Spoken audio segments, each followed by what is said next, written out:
Well, I'm at the emergency vet with our dog Jackson.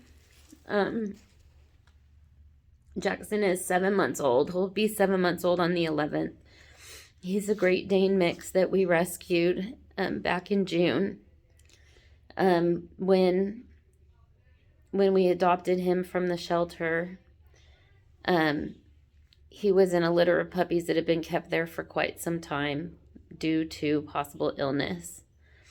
And they gave him his shots while he was there, so we've never worried about doing anything further. But he started getting really sick on Monday. He threw up, which isn't uncommon. You know, we had to switch foods recently, and we thought maybe it was food related. And then Tuesday morning, he had an accident in his crate, and it was pretty gross. It was diarrhea, and we cleaned that up, but he seemed to be normal. I don't remember him having any problems eating or drinking. And then this morning, he just didn't look well, and he was not eating or drinking, not moving, not wanting to do anything. He still had diarrhea. He did want to go outside to poop, and when he would throw up, he'd actually go outside, which I'm quite impressed with. But throughout the day, he just continued to get worse. I started this morning actually giving him syringefuls of water, about 10 milliliters at a time, about every 30 minutes to an hour, to try to keep him hydrated, because I thought, if with that much diarrhea and vomiting, that he would definitely get dehydrated. And I'm glad that I started doing that, because when my husband and I made the decision to bring him to the emergency vet, because he just looked like he was getting worse and not better. Like, he just constitutionally looked really sad and really sick.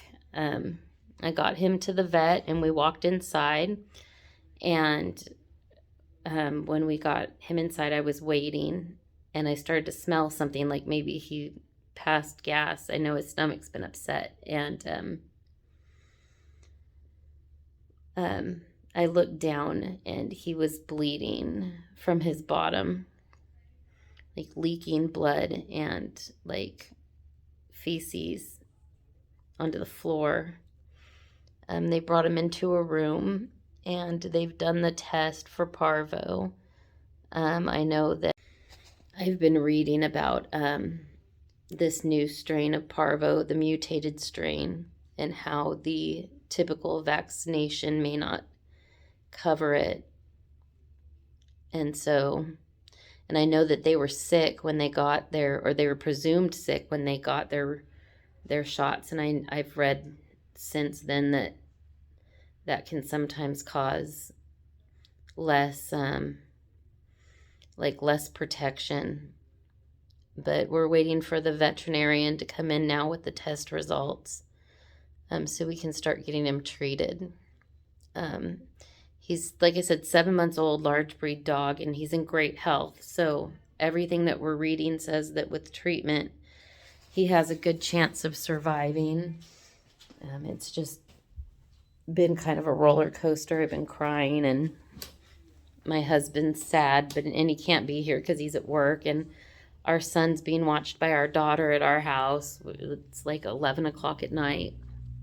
It's just going to be a rough night. So prayers for us, please.